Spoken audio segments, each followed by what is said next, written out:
दिवं यशक्रे मूर्धनं तस्मै ज्येष्ठाय ब्रह्मणे नमः। हे प्रभु इस मन को समझा दो, समझ जाए तो अच्छा है।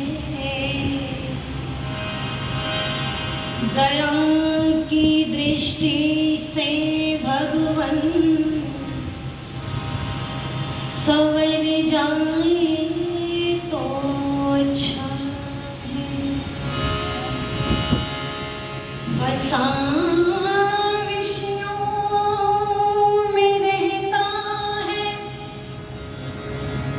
इसी को सुख समझता है।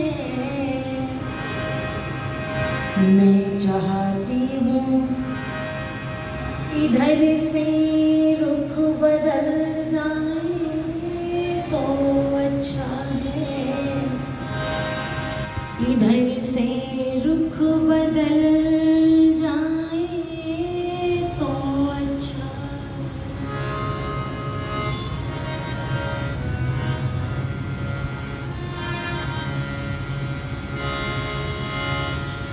मेरी चादर ओढ़ के कैसे,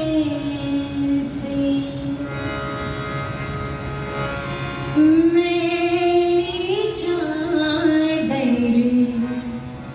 ओढ़ के कैसे द्वारे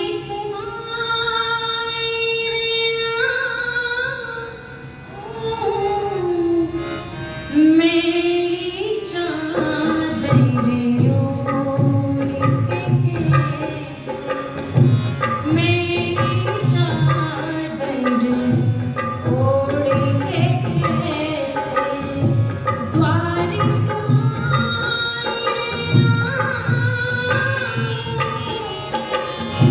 मेरी चादर ओढ़ के कैसे, मेरी चादर ओढ़ के कैसे द्वार तुम्हारे।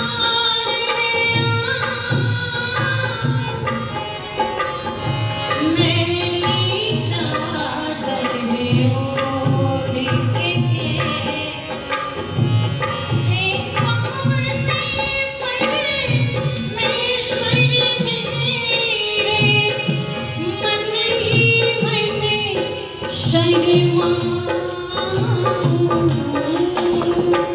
मेरी चादर ओढ़ के कैसे, मेरी चादर ओढ़ के कैसे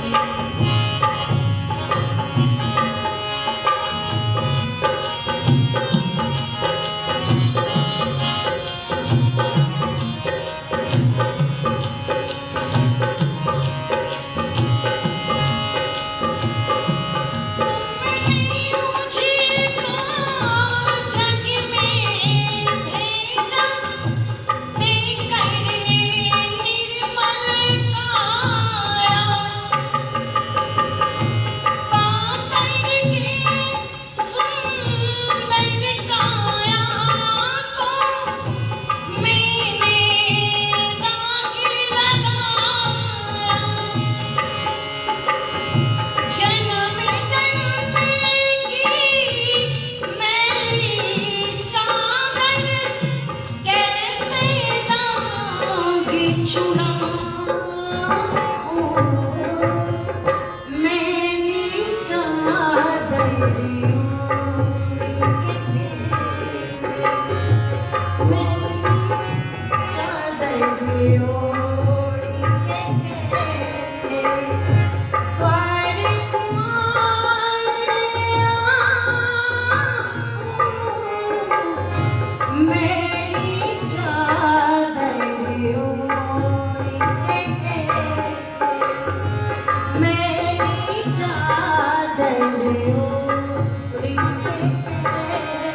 ओढ़ के कैसे मेरी चादर ओढ़ के कैसे मेरी चादर ओढ़ के कैसे मेरी चादर ओढ़ के कैसे।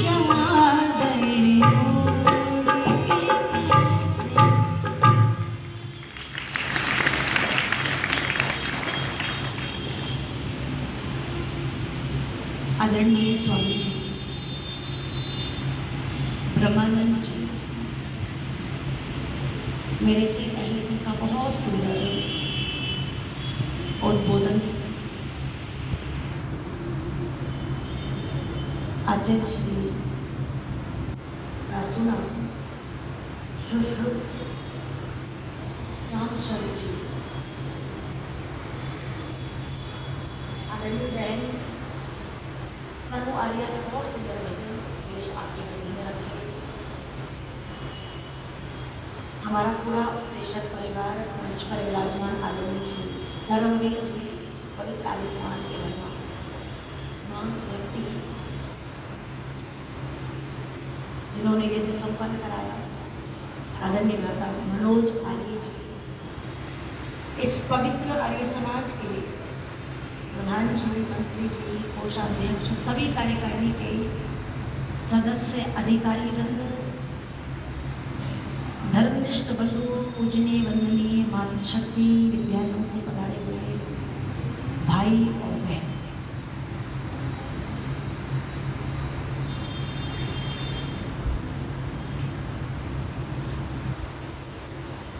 समस्त मानव जीवन का लक्ष्य। ये प्रश्न आज का नहीं है, जब से सृष्टि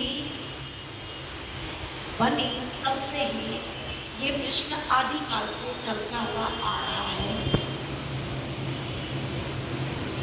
मुंडको ऋषि के पास बहुत सारी भीड़ इकट्ठी होकर के पहुंची और उन्होंने भी यही प्रश्न किया कि इस मनुष्य जीवन का लक्ष्य क्या है।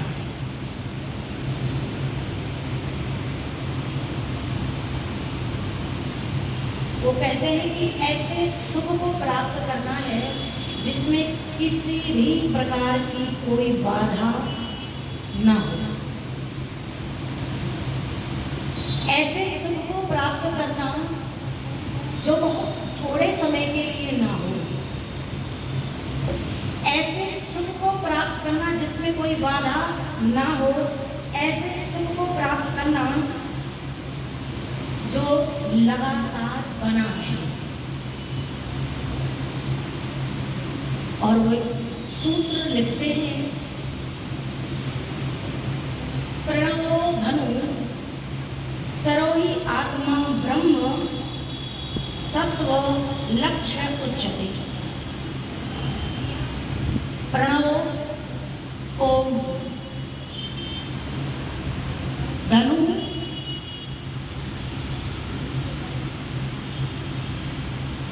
जो ओम है, जो प्रणव है, वो क्या है?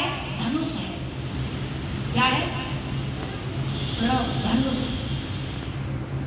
और कहा धनुष हो हमारे पास और उस पर बाण चढ़ा हुआ ना हो, धनुष दे दिया जाए।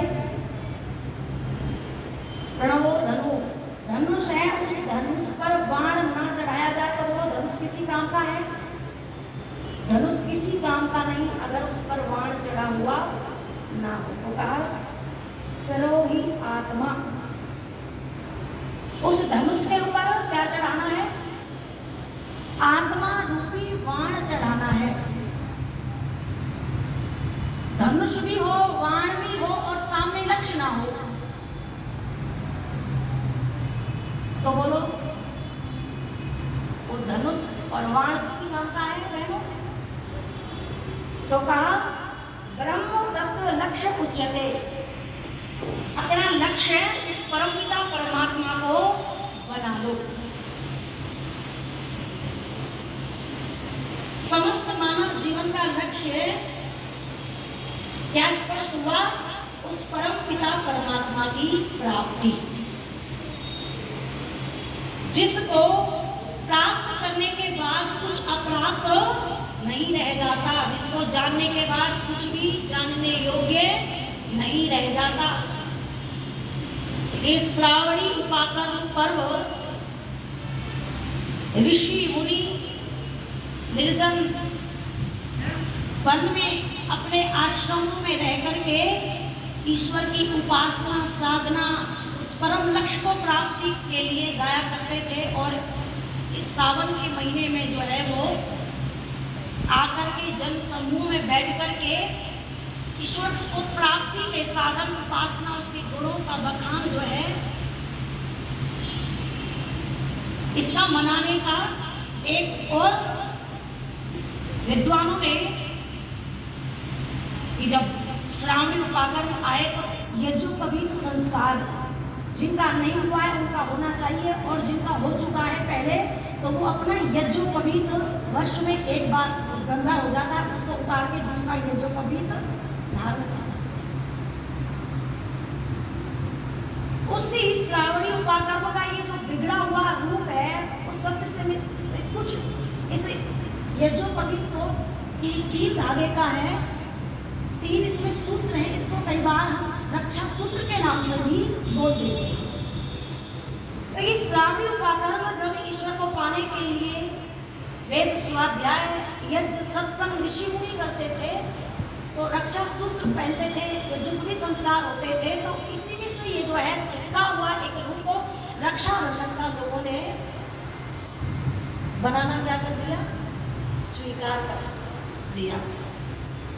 और आज वो वेद की जो व्यवस्था ईश्वर को प्राप्ति की थी उस लक्ष्य को लोग भूल गए और केवल क्या रह गया, रक्षा बंधन।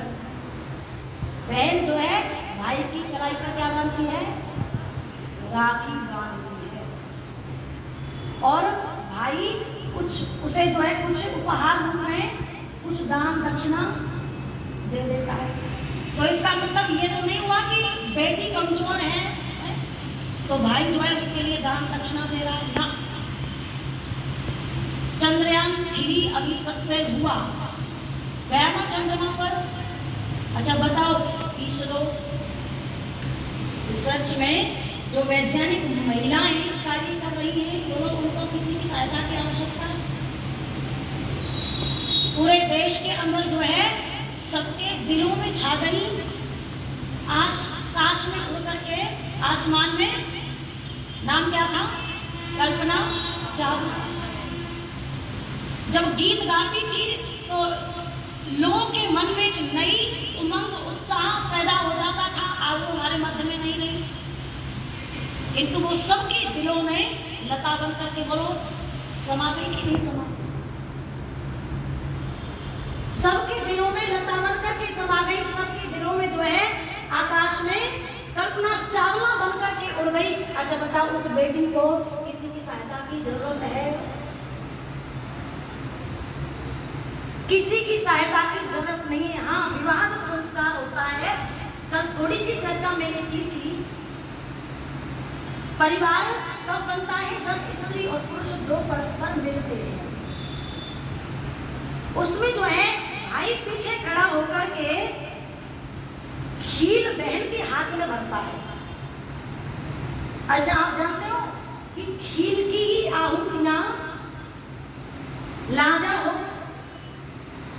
हवन जिसको कहते हैं, वो खील की आहुतियां उसमें क्यों डाली जाती हैं? इसका वैज्ञानिक कारण यह है कि इस दुनिया में खील से सफेद वस्तु कोई होती ही नहीं है।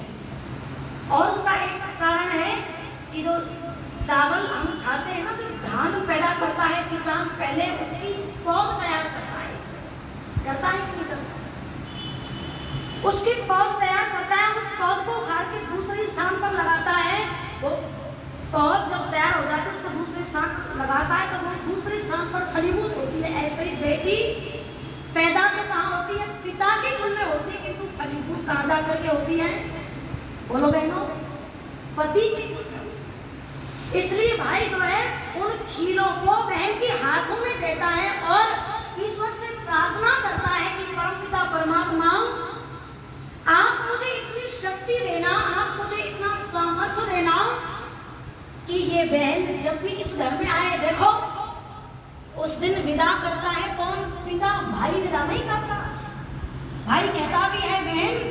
पिता के परिवार से, पिता के घर से विदा हो रही है, पर भाई के घर से विदा नहीं हो रही।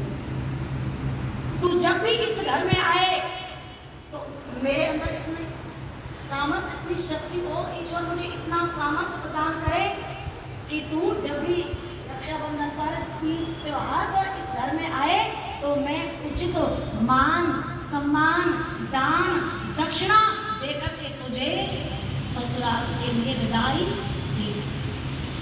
बेटियों को, बहनों को देना कहीं भी बुरा नहीं बताया गया, यदि है तो दो, खूब दो बहनों को। जिस घर में आकर के बहन त्योहार मनाती है, भाई देखो वो कहीं भी रहती है, जहां भी रहती है, अपने भाई भतीजे की क्या चाहती है, कुशल क्षेम चाहती कि नहीं चाहती। मेरी माताएं बैठी हुई हैं, ये आशीर्वाद देती है ना अपनी बहुओं को, दूधो नाओ पूतो फलो, एक आशीर्वाद और दे दिया करो बहुओं को, बेटियों को, क्या कि बेटी तेरे भाई भतीजे जीत रहे। ये आशीर्वाद जिस दिन सास अपनी बहू को देने लग जाएंगी, निश्चित रूप से वो बेटी जो है, वो बहू जो है, दिल से सेवा करेगी, दिल से सेवा करेगी। भाई के यहाँ आई, जो कुछ दिया उसे जो है बड़े प्रेम से, बड़े सम्मान से लेकर के जाती है। कहीं भी रहती है, अपने परिवार का भला चाहती है, कुशल क्षेम चाहती है। और देखो माता पिता, बड़ी सुंदर चर्चा गृहस्थ जीवन की। गृहस्थ जीवन को चलाने के लिए बड़े सिद्धांत ऋषियों मुनियों ने दिए। बेटी जब परिवार से विदा होती है, उसका विवाह पिता कर देता है, तो पिता क्या कहता है, साम्राज्य भव।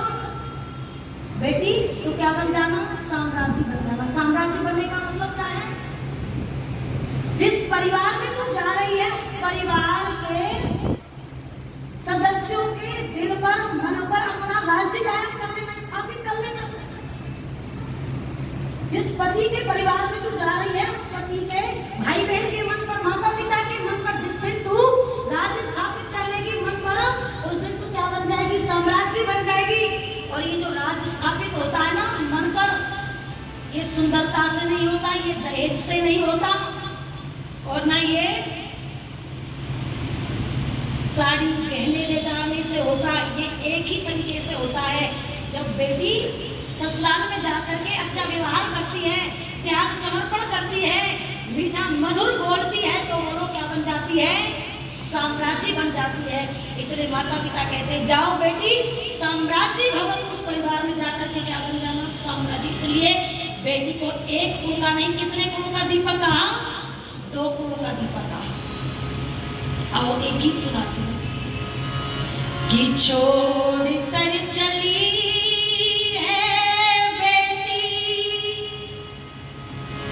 बाबुल कांगेना, सखी और सहेलियां भी जाए कोई संगे ना,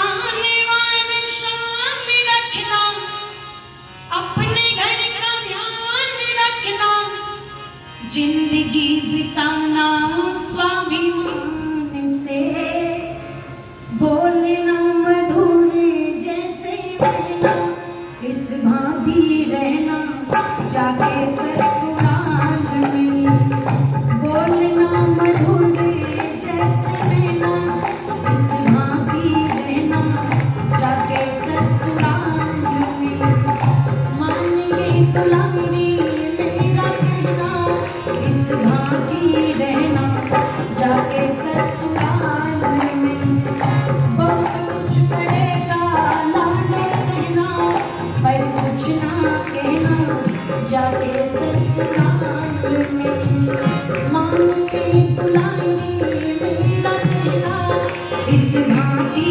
रहना जाके ससुराल में। माता की जो याद आए, सास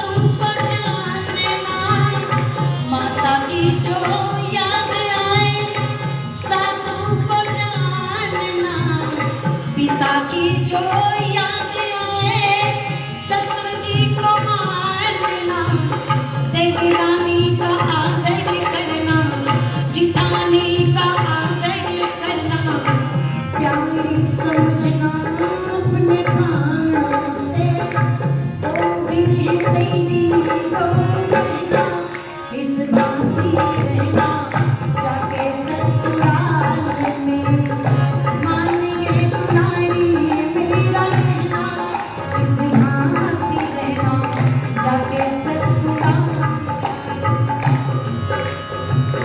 कभी कभी सास तेरी कड़वे बोले बोलेगी, सास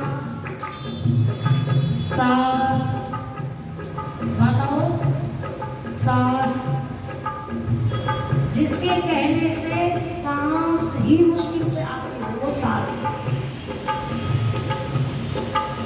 गुजर इंटर कॉलेज एक गुरुकुल चलता है यमुनानगर के अंदर, वहाँ 2500 बेटियां पढ़ती हैं।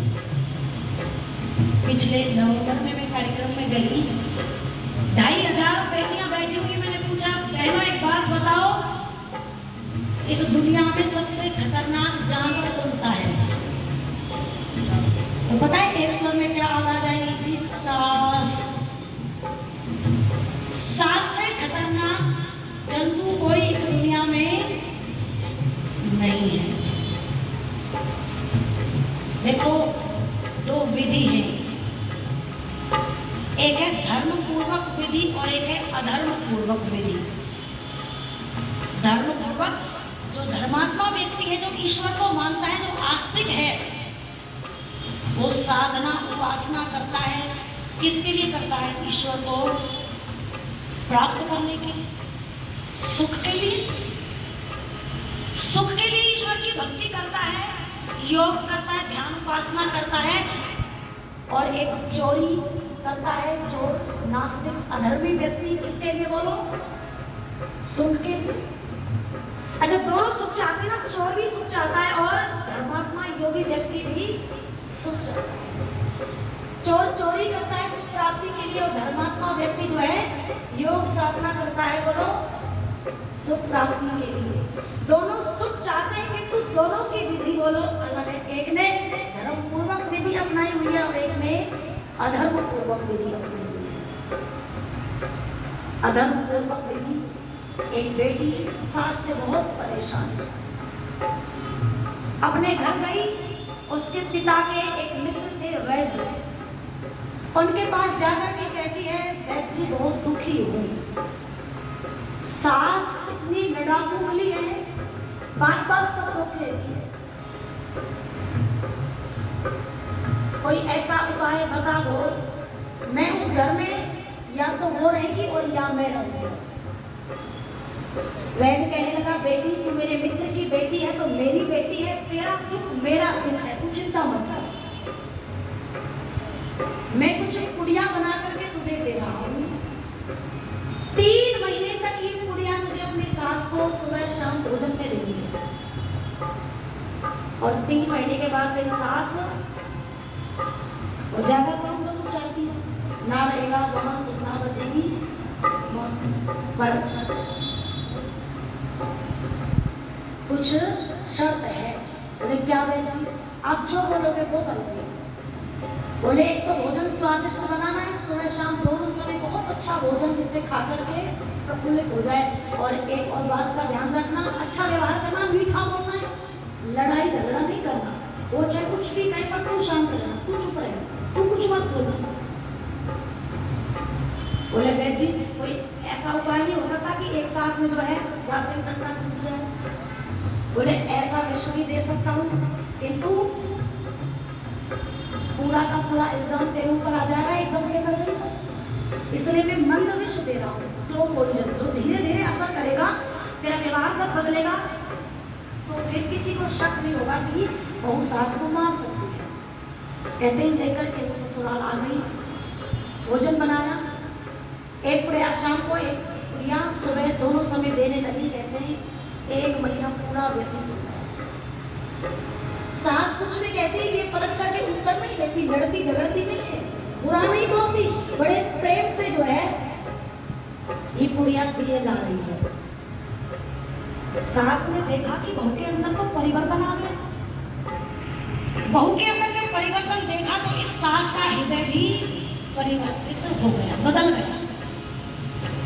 ये भी अब बहू को जो है बेटी की तरह मानने लगी, तो टाकी बंद कर दी। और कहते हैं बड़ा प्रेम इसने सास बहू के अंदर हो गया। अब ये सास ना बहू के बिना रह पाती और ना बहू सास के बिना रह पाती, दोनों में बहुत अच्छी मित्रता हो गई।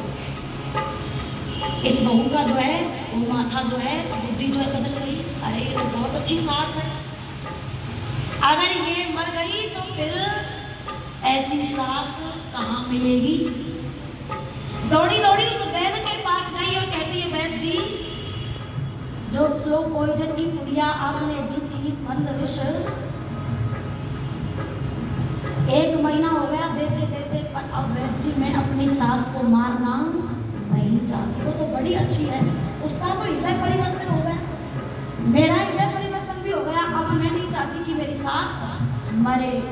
अब वैद्य जी मैं तो उन पुड़ियों को दूंगी नहीं, कोई नुकसान तो नहीं होगा मेरी सास को, कुछ ऐसी दवा बता दो कि वो ठीक ठाक स्वस्थ है। तो वैद्य ने कहा कि बेटी मैंने जहर दिया ही कहा था, मैंने जहर दिया ही कहा था, मैंने तो ताकत की पुड़िया दी थी। अपनी सास का वजन तोल करके देख लेना, 4-5 किलो वजन बढ़ा लिया। जहर यदि कहीं था तो कहाँ था बोलो, तेरे मस्तिष्क में था, तेरे मन में था। अच्छा बताओ, बहू ने कौन सी विधि अपनाई? बहू ने अधर्म पूर्वक विधि अपनाई और वैद्य ने धर्म पूर्वक विधि अपनाई। जो धर्म पूर्वक विधि अपनाता है निश्चित रूप से वो सुखी रहता है, जो अधर्म पूर्वक विधि अपनाता है वो थोड़ी देर के लिए तो सुखी हो सकता है, किंतु उसको जो है आत्मिक उन्नति, आत्मिक सुख प्राप्त नहीं। इसलिए जो सास ये मानती है, एक बहू रोटी बना रही है, घी का पात्र जो है नीचे गिर गया, कहती है घर में आई नहीं कि नुकसान कर दिया। एक और दूसरी सास है, बहू से नुकसान हो गया घर में, कहती बेटी कोई बात नहीं, सामान तो फिर आ जाएगा, और तुझे कोई चोट तो नहीं आई, है ना। वो घर को बनाने का कार्य करती है और जो बात बात पर भड़कती है। बहू रोटी बना रही है, इसकी रोटी जल गई, इसने कहा तेरी माँ ने तुझे रोटी बनाना भी नहीं सिखाया। तो ये कहती इनकलाब जिंदाबाद, स्वतंत्रता चाहिए। ये अपने कमरे में सो गई, वो अपने कमरे में सो गई, दोनों भूखी सो गई। अब इनकी एक बड़ी अच्छी आदत थी, जब सुबह प्रातःकाल होता था तो ये बहू जो है नमस्ते करती थी और सास इसको गले से लगाती थी, आशीर्वाद देती थी। सुबह प्रातःकाल हुआ, ये बहू भूल गई कि रात को क्या हुआ, सास भूल गई रात को क्या हुआ। इसने पैर छुए, सास ने जो है ऊपर से नीचे तक इसे 4-5 बार देखा और कहा तू शाम वाली है, जो इनकलाब जिंदाबाद के नारे लगा रही थी, हृदय से लगा लिया। जब बहू ने पैर छुए तो सास ने हृदय से लगा लिया। बोलो लड़ाई मिट गई कि नहीं मिट गई? और बढ़ाना चाहे तो कितना भी। इसने लिखा कभी कभी सास तेरी कड़वे बोले बोलेगी, मारी मार तने तेरे कलेजे को छुएगी। कभी कुछ तू बोलना ना, अपना मुख तू बोलना ना, नीचे झुकाए रखियो नैना, पर कुछ ना कहना जाके ससुराल में। मानिए तुम्हारी मेरा कहना, इस भांति रहना जाके ससुराल में। बहुत कुछ पड़ेगा लाडो सहना, पर कुछ ना कहना जाके ससुराल में। मानिए तुम्हारी मेरा कहना, इस भांति रहना जाके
को सहना, पर कुछ ना कहना जाके ससुराल में।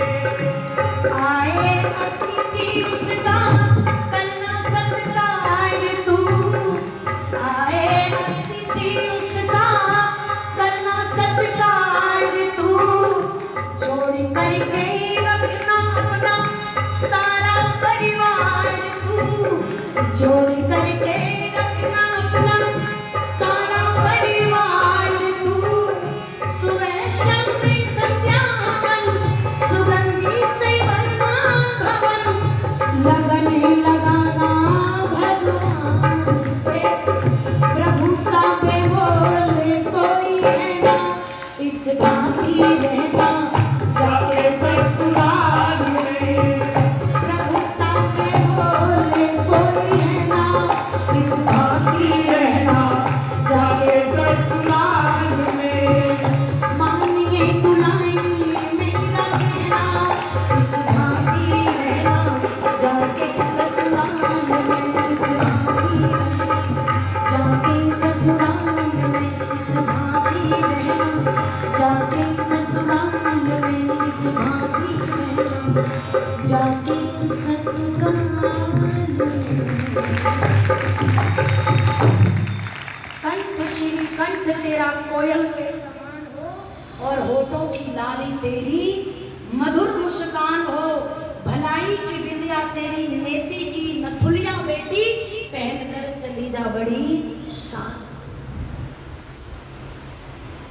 माताओं बहनों ने अपने संस्कारों से, अपने साहस से, अपने चरित्र से अपना परिचय दिया।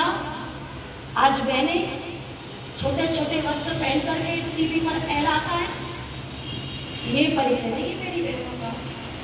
मेरी बहनों का परिचय तो यह है कि मेरा परिचय इतना कि मैं भारत की तस्वीर हूँ। मेरा परिचय इतना कि मैं भारत की तस्वीर हूँ, मातृभूमि पर मिटने वाले मत वालों की पीर हूँ। मैं उन वीरों की दुहिता हूँ जो हंस हंस फांसी झूल गए। मैं उन वीरों की दुहिता हूँ जो हंस हंस फांसी झूल गए। मैं उन शेरों की माता हूँ जो रण प्रांगण में जूझ गए।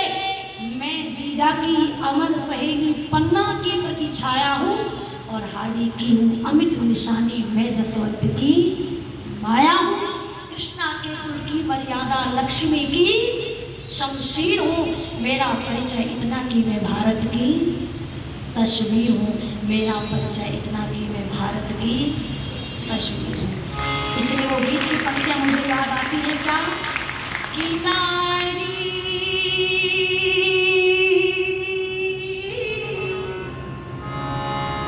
तू जग की मेहता, नारी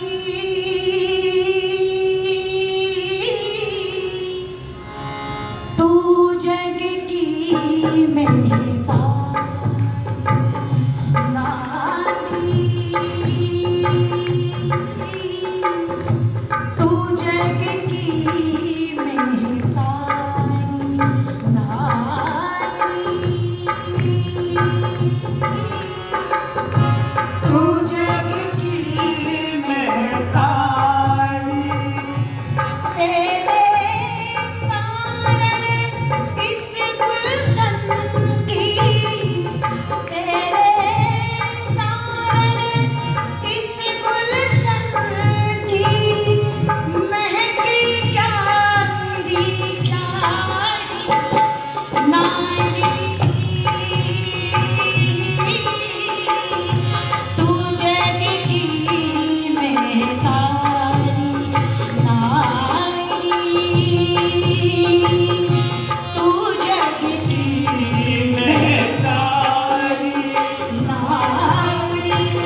स्वामी जी बैठे हैं। सबका बहुत बहुत धन्यवाद। आचार्य जी ने भारत देश की नारियों, उनका चरित्र चित्रण भजनों के गीतों के माध्यम से किया, कैसी होनी चाहिए। वीरों को जन्म दिया है, देशभक्तों को जन्म दिया है, भक्तों को जन्म दिया है।